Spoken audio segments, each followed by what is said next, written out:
em Marcos, capítulo 4, versículo 35.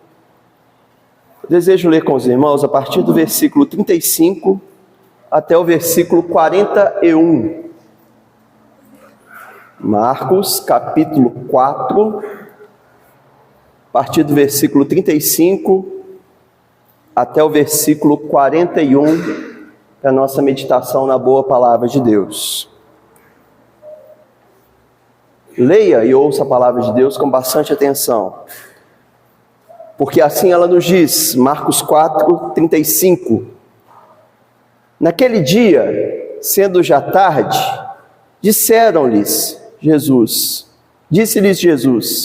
passemos para outra margem. E eles, despedindo a multidão, levantaram assim como estava, no barco, e outros barcos o seguiam. Ora, levantou-se grande temporal de vento, e as ondas se arremessavam contra o barco, de modo que o mesmo já estava a encher-se de água. E Jesus estava na popa, dormindo sobre o travesseiro. Eles o despertaram e lhe disseram: Mestre, não te importa que pereçamos? E ele, despertando, repreendeu o vento e disse ao mar: Acalma-te, emudece. O vento se aquietou e fez-se grande bonança. Então lhes disse: Por que sois assim tímidos? Como é que não tendes fé? Eles, possuídos de temor, diziam uns aos outros: Quem é este que até o vento e o mar lhe obedecem? Meus irmãos, vamos ler juntos o último versículo dessa passagem, o versículo 41, todos juntos a uma só voz? Vamos lá. E eles, possuídos de grande temor, diziam uns aos outros: Quem é este? Até o vento e o mar lhe obedecem? Senhor, que o falar do meu coração, dos meus lábios, sejam agradáveis na tua presença. Fala com a tua igreja, com o teu povo, por intermédio da exposição de sua santa palavra. É o que oramos, em nome de Jesus. Amém. Conta a história que no século XI, o rei Canute da Dinamarca era o homem mais poderoso do norte da Europa. Tinha grande exército, frota naval, 3 coroas. Somente o grande Canute foi rei da Noruega, da Dinamarca e da Inglaterra ao mesmo tempo. Canute possuía uma corte inteira de aduladores que competiam entre eles para ver quem inventava o elogio mais exagerado do dia. Um desses aduladores, chegou ao ponto de sugerir que Canute era tão grandioso, tão poderoso, que talvez o próprio mar pudesse lhe obedecer. Mas o rei não gostava desse tipo de hipocrisia e desse tipo de bajulação. Então ele fez algo inusitado. Mandou levar o seu trono até a praia, sentou-se à beira da água e, com toda a solenidade que é própria dos reis, ele ordenou ao mar: Aquieta-te, emudece, não avance sobre mim. E o que os irmãos imaginam que aconteceu? O mar se aquietou, parou. O que acontece é surpreendente, porque não acontece nada. As ondas, como era de se esperar, não leram o decreto, não ouviram o decreto do rei. Chegaram e voltaram como sempre fazem. Molharam os pés do rei, molharam o trono do rei, subiram pelas calças do rei as águas e provaram que o rei Canute,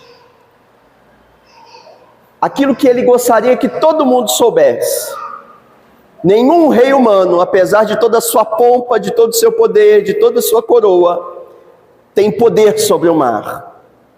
Governar o mar, governar as ondas do mar, é algo que só Deus pode fazer. E é exatamente isso que no texto que nós lemos aqui no Evangelho de Marcos, meus irmãos, nos apresenta. Nós estamos em uma noite, um lago pequeno, mas absolutamente famoso, um barco cheio de pescadores experimentados, morrendo de medo de morrer.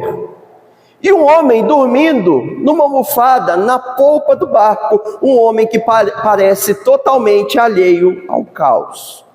Quando esse homem se levanta, ele fala para o vento e o mar se aquietarem, e acontece então o que nenhum rei, nem antes dele, nem depois dele, teve poder para poder realizar.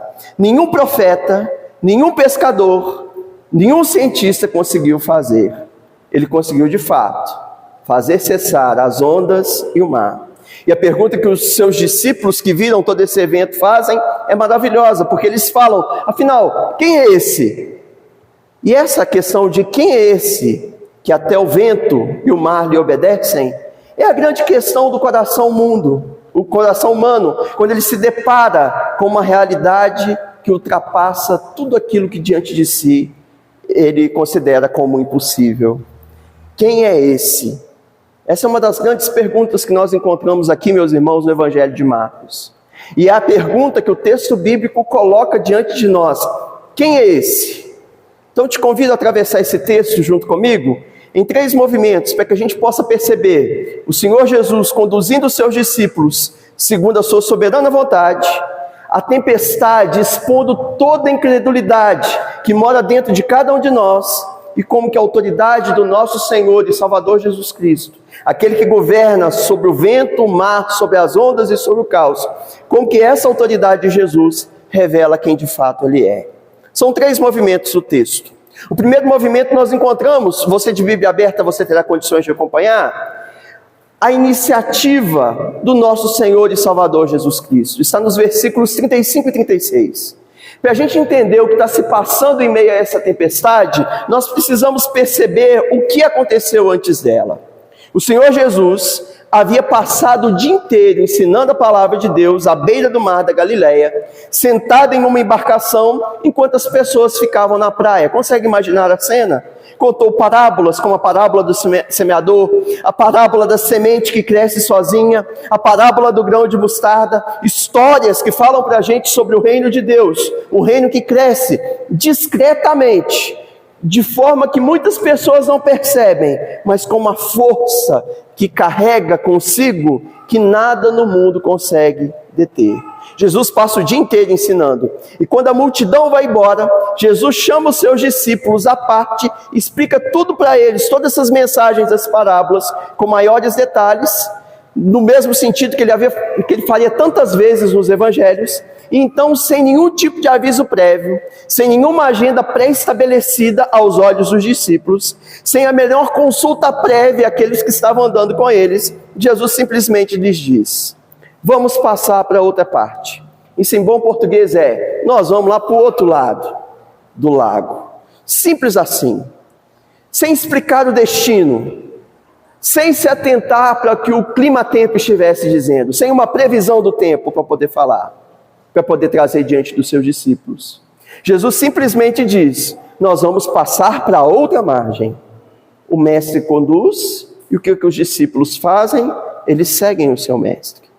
O versículo 36, meus irmãos, ele carrega um detalhe que passa fácil de nossos olhos quando nós realizamos uma leitura rápida do texto.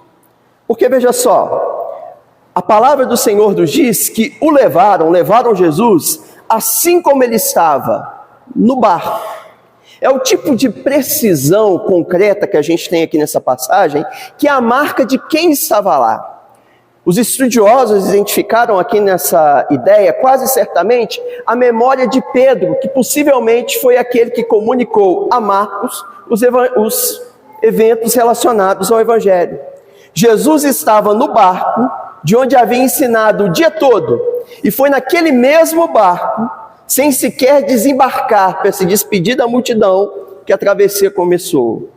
Lembre-se, a palavra de Deus nos diz que o levaram assim como estava no barco, com outros barcos acompanhando. Era um grupo maior de seguidores. E a lição que a passagem nos apresenta, meus irmãos, aparece diante dos nossos olhos antes mesmo da primeira onda de tempestade surgir aqui nesse contexto. A iniciativa é sempre de Cristo. Essa viagem pelo mar, pela tempestade, atravessando as ondas, não foi uma viagem programada dentro da agenda dos discípulos, viagem que os discípulos planejaram e depois pediram a bênção de Jesus. Não, não é isso que acontece. Foi o contrário. O próprio Jesus disse onde eles deveriam ir. E é exatamente dessa forma que a soberania de Deus funciona no cotidiano da vida cristã. Não é um plano humano, nós elaboramos o plano e no final desse plano Deus assina embaixo e confirma aquilo que a gente planejou. Não, meus irmãos, de maneira alguma. A vida cristã é conduzida com base na direção de Cristo, o caminho que Cristo indica e que os seus discípulos seguem. Discípulos que somos nós, que seguimos, que muitas vezes não entendemos o que vai acontecer lá na frente. O Mar da Galileia fica a 200 metros abaixo do nível do mar. Ele está cercado por montanhas muito íngremes. Perto dali, a nordeste do Mar da Galileia, ficava o Monte Hermon, um monte que passava de 2.800 metros de altura. Quando o ar frio que desce das montanhas encontra com o ar quente que sobe do lago, as condições climáticas dentro do Mar da Galileia tinham todo o potencial de mudarem de maneira abrupta, de maneira inesperada. E eu quero te lembrar que Jesus levou os seus discípulos, sabe para onde? Para esse lugar. Os conduziu exatamente para dentro disso. O Senhor não faz isso por negligência ou por distração, não. O Senhor Jesus sabia perfeitamente o que estava pela frente. A providência soberana de Deus, meus irmãos, não promete para ninguém viagens tranquilas. A providência de Deus promete sobre nós uma presença que não nos abandona, mesmo em meio aos dias difíceis, aos dias de tempestade. Isso contraria de maneira assim absoluta aquele pensamento perverso que trata o seguir a Cristo como se fosse uma espécie de seguro de apólice contra todo tipo de dificuldade. Se Jesus está no seu barco, você vai viver em tranquilidade. Não é isso que o texto nos ensina, não é isso que a palavra de Deus nos ensina. O barco onde Cristo se encontra também atravessa dificuldades. A diferença não está no clima, a diferença está em quem ocupa o interior do barco. Não tem a ver se o ambiente é ameno ou se é desfavorável. A diferença é aquele que ocupa o barco, aquele que está presente em meio à tempestade. A palavra de Deus continua nos apresentando, em segundo lugar, a tempestade por dentro dos discípulos nos versículos seguintes. A tempestade que se levantou, irmãos, não era aquela chuva de verão, ou como essas chuvas que a gente vê aqui agora, aquela chuva que vem e passa, aquela chuva de final da tarde. Marcos vai usar aqui uma palavra grega que significa para o nosso português algo parecido com um furacão. O barco estava se enchendo de água. E aqui nós temos pescadores experientes, homens que haviam passado toda uma vida naquele lago, estão se deparando com uma tempestade nos versículos seguintes aqui, que os deixa completamente em pânico. Quando quem vive nesse contexto de dentro do mar, acaba tendo medo do próprio mar, a situação, meus irmãos, ela não pode ser desprezada, a situação é séria de verdade. Marcos parece estar querendo pintar para nós esse quadro com extrema precisão, porque ele diz, ele não deixa o leitor ficar só na tempestade de fora, do que está acontecendo do lado de fora, o furacão acontecendo do lado de fora. Há uma tempestade acontecendo também, meus irmãos, dentro do barco, e essa tempestade é extremamente reveladora, porque os discípulos estão desesperados ao ver as águas entrando no barco, ao ver toda a turbulência que estão enfrentando, e eles decidem então acordar Jesus, repreender Jesus. A frase que o evangelista Marcos aqui utiliza é uma frase muito dura, mais dura até do que é utilizada por outros evangelistas em seu relato. A frase é: mestre, não te importa que pereçamos? Se a gente for trazer isso para um bom e velho português coloquial do nosso dia a dia, da nossa vida, a ideia seria mais ou menos assim: será que o senhor não se importa? O Senhor não está nem aí porque a gente está enfrentando? Como pode nós estarmos enfrentando tempestade, vendaval, o barco quase naufragando? Como nós podemos conviver com uma situação como essa? E parece que o Senhor está indiferente. O Senhor não liga para a gente. Pense, meus irmãos, na carga que esse grito de socorro tem no coração dos discípulos do Senhor. Esses homens já haviam presenciado o nosso Salvador curar leprosos, expulsar demônios, fazer paralíticos andarem, viram acontecimentos que, sem sombra de dúvida, desafiavam tudo que eles sabiam sobre como o mundo funciona. E mesmo assim, na hora que o perigo bateu na porta da vida deles, a pergunta que o coração deles produziu é: será que Deus se importa? Incredulidade, meus irmãos, não é necessariamente uma negação intelectual de Deus. Às vezes, a nossa falta de fé em Deus se apresenta como aquela angústia legítima que a gente carrega dentro do barco que parece que está afundando. Muitas vezes a nossa incredulidade, ela tem mais cara de oração do que ateísmo. Um clamor desesperado, sem esperança, que nós chamamos de oração, mas que ainda assim não confia na providência de Deus. Há quem note aqui nessa passagem, meus irmãos, o eco intencional daquela boa, velha, maravilhosa e edificante história de Jonas. Em ambos os casos aqui, nós temos um homem que dorme enquanto a tempestade está devastando o navio. E a tripulação, em ambos os casos, em Jonas e em Jesus, entram em pânico. A semelhança parece ser aqui real e provavelmente deliberada, mas é importante a gente perceber, irmãos, que existe um contraste muito grande. Jonas dormia no barco como um fugitivo, como alguém que estava exatamente no navio que estava buscando fugir da presença de Deus. Jesus não dorme fugindo de Deus. Jesus dorme no barco como alguém que confia completamente no Pai Celestial. A diferença não está apenas no caráter moral de Jesus e de Jonas, não. Está na natureza do relacionamento com Deus. Cada um desses sonos vai revelar algo para a gente. Jonas precisava de fato ser despertado para clamar ao seu Deus. Jesus é despertado por quem deveria clamar ao Senhor. O sono de Jesus no meio do furacão não é um descuido, não é uma displicência, não é o sono de alguém que é preguiçoso e descuidado. O sono de Jesus aqui é a mais profunda expressão da fé que nós encontramos. Lembrem-se do contexto. Jesus havia acabado de narrar a parábola da semente que brota sozinha, enquanto o fazendeiro dorme, e o fazendeiro não sabe como que essa semente cresce, como que ela brota. E não é difícil a gente ver aqui nesse cenário, meus irmãos, o mesmo Jesus fechando seus olhos na popa do barco, alguém que encarna de fato tudo aquilo que ele ensinou. Jesus descansa não é porque ele ignora a tempestade, mas é porque ele sabe quem governa a tempestade, enquanto ele repousa. E é muito interessante quando o nosso Senhor se levanta, acorda e pergunta. Que pergunta maravilhosa, não é? Por que vocês estão com tanto medo? Vocês ainda não têm fé?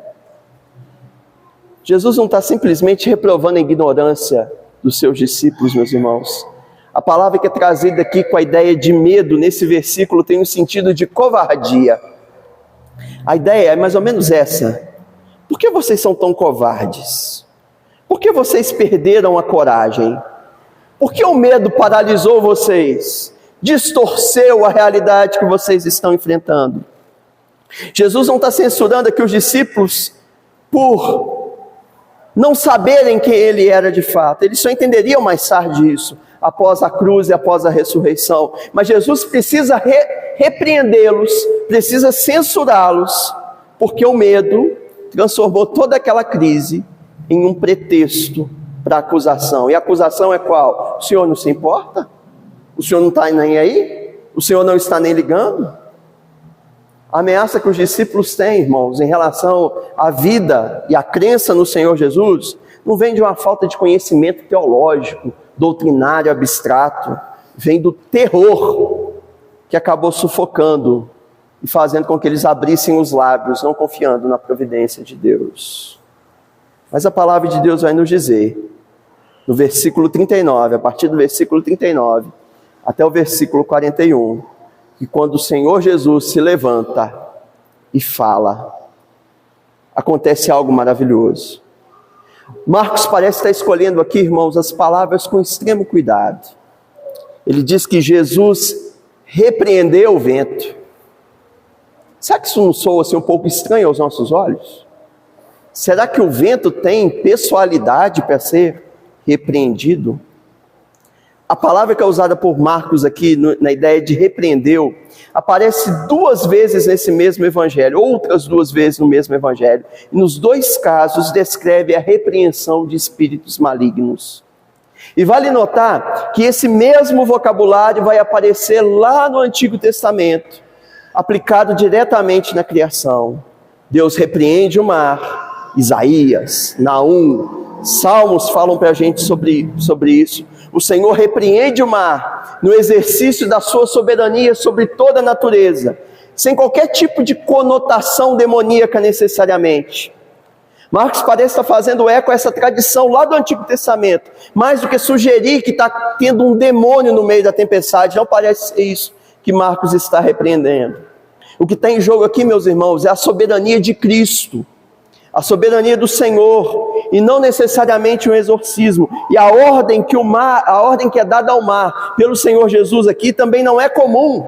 Ele diz ao mar: aquieta-te, acalma-te. A palavra que é usada aqui para aquietar significa literalmente amordaça-te, fique em silêncio, fique calado. É um imperativo, é uma ordem, como se Jesus estivesse falando com um ser pessoal, e não com água, não com vento, não com mar.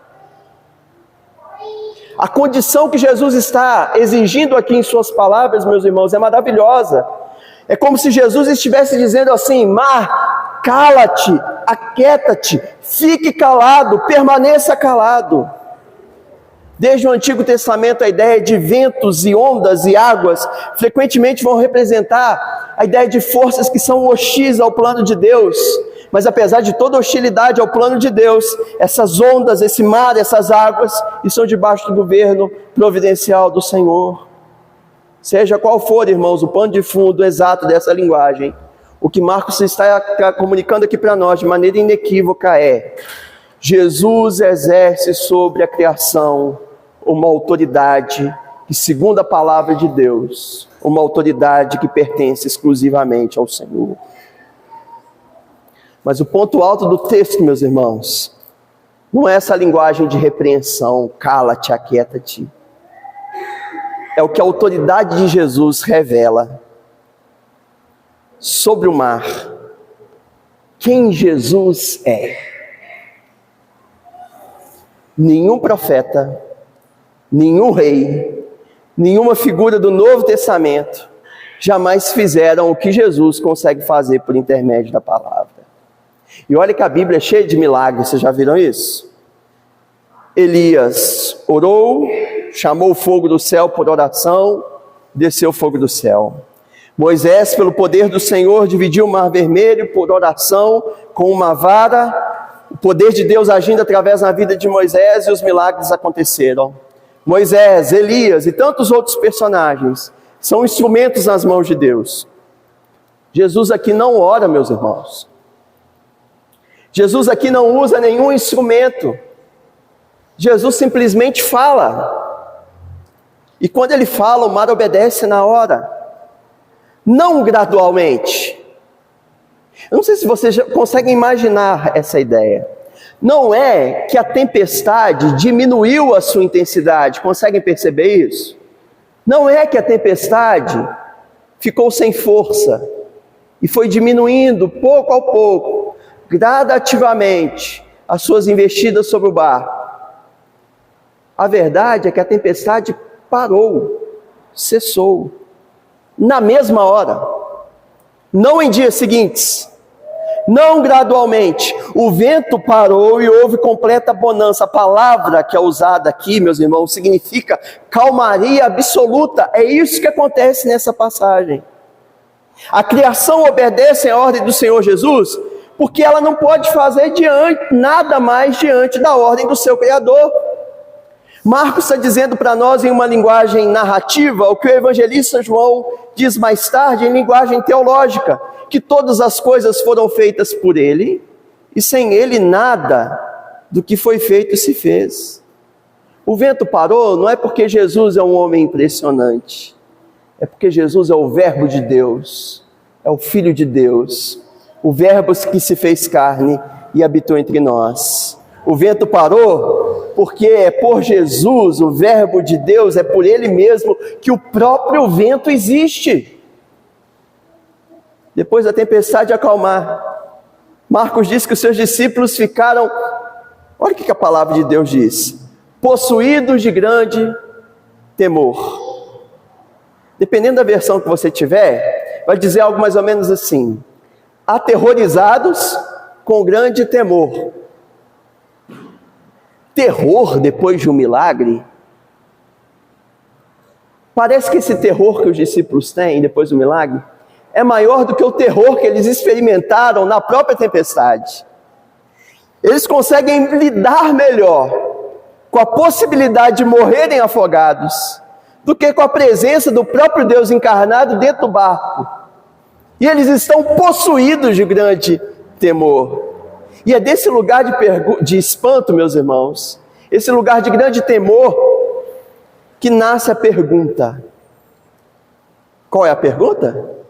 Quem é esse que até o vento e o mar lhe obedecem? Isso não é uma pergunta meramente retórica, meus irmãos. É a pergunta que o evangelista, que Marcos quer que os seus leitores façam e que o evangelho inteiro se empenhe em responder. A multidão já havia perguntado algo parecido lá no capítulo 1 de Marcos. Os críticos de Jesus levantaram a pergunta com grande hostilidade. E agora, com grande espanto, os discípulos perguntam: quem é esse?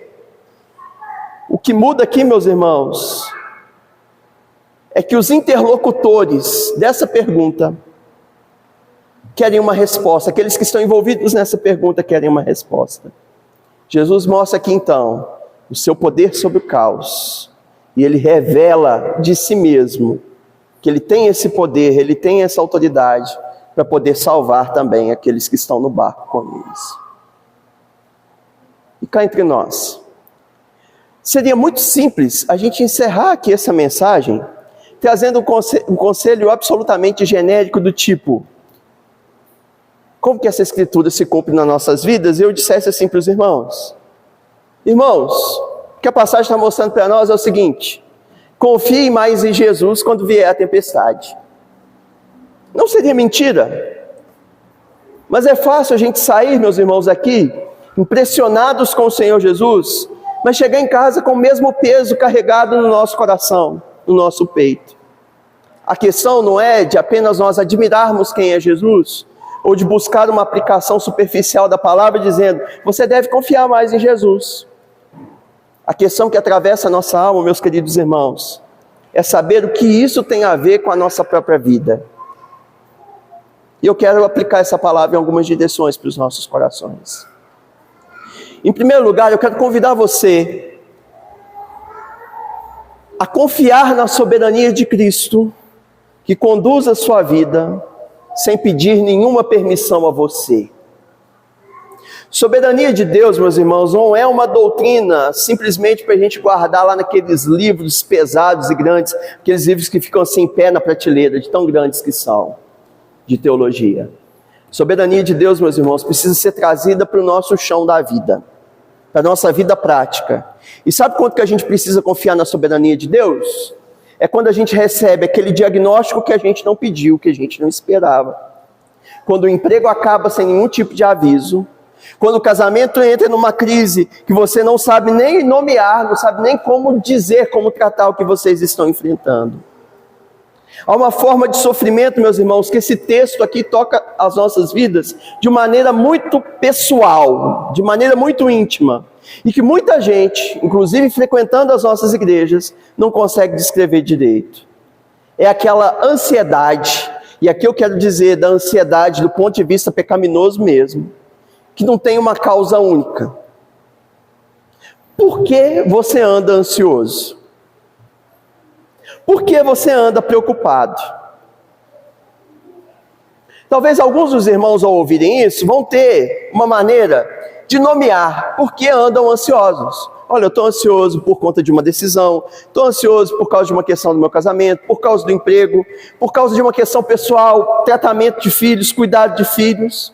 Mas muitos de nós aqui, irmãos, estão carregando em seus corações tempestades que não conseguem dar nome para a tempestade.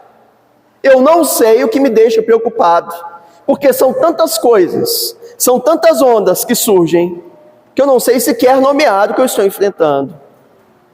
É mar agitado o tempo todo, é o furacão que não está declarado pelo nome. Não sei se vocês já viram, né? Os furacões costumam ter nomes lá nos Estados Unidos. Katrina é o único que eu lembrei, não lembro mais de nenhum. Mas no meio da crise que você enfrenta,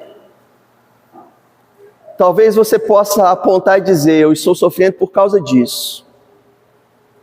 Mas muitos de nós vivemos questões, irmãos, que a gente não sabe muito bem por que nós estamos sofrendo. E o que está atravessando a alma da gente? A sensação de que algo vai dar errado, de que algo está errado, de que algo não vai dar certo. E você, e aí é o mais desesperador de tudo, você não sabe nem o porquê. E essa forma de sofrimento é especialmente cruel, porque a gente não tem uma história para contar. A gente não consegue nomear. A gente não consegue nem pedir oração, porque eu vou pedir oração pelo quê? Nem eu estou discernindo o que eu estou enfrentando. Eu não sei nem o que pedir. Você não consegue aceitar nem o consolo de outras pessoas, sabe por quê? Porque você não sabe nem bem direito o que precisa ser consolado. A palavra de Deus está falando também para corações que se encontram dessa forma. Os discípulos não sabiam o que estava por vir quando eles embarcaram. Jesus os conduziu para dentro de uma situação que eles não escolheram, que eles não previram, que eles não controlaram. E a fé que o texto nos chama a viver, irmãos, não é uma fé de quem entende o plano, de quem tem todos os detalhes, todos os spoilers do que vai acontecer mais à frente. É a fé que simplesmente se entrega e que confia no planejador. Confia naquele que tem o poder sobre todas as coisas. O cristão, ele não deve procurar tranquilidade na ausência de adversidades. A nossa paz, meus irmãos, está no governo de Deus sobre as circunstâncias que nós enfrentamos. A crise que nós enfrentamos, meus irmãos, não é um acidente no roteiro. Deus não foi pego de surpresa ao dizer assim: ai meu Deus, o que eu vou fazer? Ai de mim mesmo. Deus sabe de tudo. E Deus permanece cuidando de nós em meio às dificuldades. Tudo isso faz parte do plano que Deus tem para as nossas vidas, que ultrapassa a nossa visão, mas não ultrapassa a visão que o nosso Senhor tem de todas as coisas.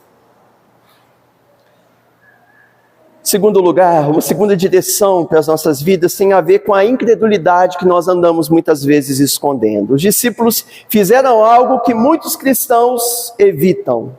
Eles foram até Jesus com uma angústia não lapidada, igual uma pedra bruta, não lapidada.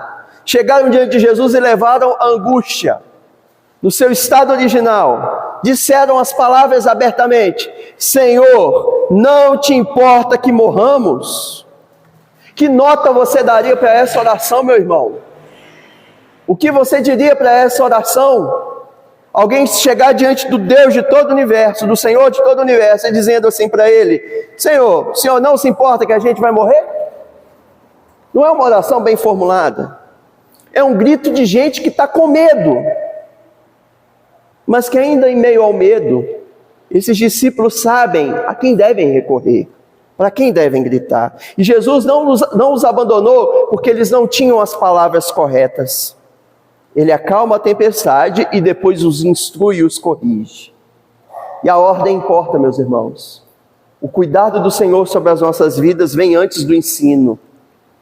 E dito isso, seria ingênuo a gente transformar isso assim num princípio automático, universal. Às vezes Deus nos ensina exatamente pela crise que Ele não remove. O que o texto garante aqui não é que vai existir uma sequência garantida de fatos, mas o que é seguro a gente afirmar é que nós vivemos sob uma presença que não nos abandona, seja qual for a ordem das coisas que nós estivermos enfrentando. Isso nos atravessa pessoalmente porque muita gente parece viver a vida inteira fingindo uma fé que não sente, morrendo de medo por dentro, sorrindo, como um clichê por fora, e a ansiedade dentro do seu coração tomando formas traiçoeiras, e cada vez mais os tentáculos da ansiedade vão tomando conta desse coração. Porque quando a crise tem nome, você consegue pelo menos falar o nome dela. Mas quando a crise ela se espalha por várias partes de sua vida, você até sorri no culto, você diz que está bem, você cumprimenta os irmãos na porta da igreja, mas vai para casa com o mesmo peso que você trouxe. Os discípulos foram imperfeitos aqui no clamor que eles fizeram, mas eles foram honestos. E o livro de Salmos é cheio disso, irmãos. Davi está gritando para Deus nos Salmos coisas que nenhum comitê de liturgia ousaria provar. E Deus não só ouviu essas orações baseadas em angústia bruta, dura, como também respondeu. Talvez hoje você está aqui com raiva e com medo. E eu te faço uma pergunta: a gente pode orar com raiva? Não? Ore. A gente pode orar com medo? A gente não pode deixar de orar, porque é pecado. Mesmo com raiva, mesmo com medo, mesmo com angústia, ore, busque. Se você hoje está lidando com raiva, com medo, com a sensação de que Deus está dormindo, que Deus está dando de ombro, está nem aí para a situação que você está enfrentando, enquanto a sua vida se enche de água, leve isso a Cristo. Leve essa angústia bruta diante do Senhor, sem nenhum tipo de enfeite, de adereço. Não maquie isso que você está sentindo, fale, coloque diante do Senhor. Traga diante dele a sua preocupação, a sua desconfiança em relação à providência dele. Faça como já fizeram no passado: Senhor, me ajuda na minha falta de fé. Peça a Deus ajuda nesse sentido também. Leve a sua angústia não lapidada até a presença de Jesus, para que Jesus possa lapidar a sua angústia e Ele possa melhorar a nossa oração. Sabe por quê, irmãos? Deixa eu te lembrar de uma passagem que diz assim: nós não sabemos orar como convém, mas o mesmo Espírito intercede por nós com gemidos inexprimíveis. A nossa oração não é a mais bela, ela não tem os sentimentos mais bonitos muitas vezes. Aliás, a nossa oração vai ser sempre imperfeita, mas mediante a intercessão do Espírito Santo, irmãos, nós podemos ter confiança de que nós somos ouvidos pelo Senhor. E por fim, descanse na obra completa de Jesus. Os discípulos viram Jesus acalmar a tempestade, ficaram ainda mais assustados com isso do que a tempestade em si. Sabe por quê? Porque eles não sabiam quem Jesus era de verdade. Marcos está sendo explícito aqui. Só depois da cruz e da ressurreição que os discípulos vão chegar à compreensão plenamente adequada sobre quem é Jesus. E nós estamos do outro lado da cruz, nós estamos depois da cruz. Nós sabemos o que aqueles homens dentro do barco ainda não sabiam. O mesmo Jesus que falou com o vento é o mesmo Jesus que foi pregado numa cruz de madeira, que morreu sob o juízo de Deus no lugar de pecadores, que desceu ao sepulcro e ressuscitou ao terceiro dia. O poder de Cristo sobre as tempestades, meus irmãos, sobre a natureza é impressionante. Mas o poder de Cristo sobre a tempestade da culpa, da morte, do pecado, é o que transforma não apenas a realidade da aflição que você tem enfrentado, mas muda completamente o destino da sua alma. Isso tem uma implicação direta também para quem anda preocupado. Boa parte das nossas preocupações se alimentam de uma pergunta que fica girando, rodando na cabeça da gente. E se der errado? E se eu perder a pessoa que eu amo? E se eu não for o suficiente? E se eu morrer? São todas perguntas que nenhuma circunstância favorável consegue calar de uma só vez. porque a circunstância que pode vir na sequência pode mudar tudo que você está vivendo. O único fundamento inamovível, eu ensaiei essa palavra em casa para não gaguejar. O único fundamento que não se move durante as marés é esse: Jesus morreu pelos nossos pecados. Quem é esse? Ele é o Filho de Deus. Às vezes Deus acalma a tempestade, às vezes Ele não acalma a tempestade, mas acalma você dentro da tempestade. Às vezes Ele usa a tempestade para fazer uma obra em você que nenhum tempo ameno, nenhum tempo calmo faria. Mas em todos esses casos, em todas essas circunstâncias, a base do descanso é a mesma, é Jesus. Por isso eu lhe digo na noite de hoje: corra para Jesus, fale com Jesus e se renda a Jesus. E para eu poder encerrar, eu quero voltar ao rei. Qual que é o nome do rei mesmo? Quase que lute, tá? Eu ia falar vocês que lutem. Não, é Quinute. Vamos voltar ao rei Quinute por um instante. Quando as ondas molharam as calças reais, os cortesãos estavam com a cara ruborizada, vermelha de vergonha, Quinute se virou para eles e disse: saibam que nenhum rei consegue governar as ondas, senão aquele cuja obediência o céu, a terra e o mar estão sujeitas por leis eternas. Quinute sabia que ele não era Deus, e o que os discípulos dentro do barco estavam descobrindo, a duras penas, com o coração disparado e com a roupa encharcada de água, é que quem cruzava o mar não era Quinute, e sim aquele que tem o poder em suas mãos. O nome dele é Jesus Cristo.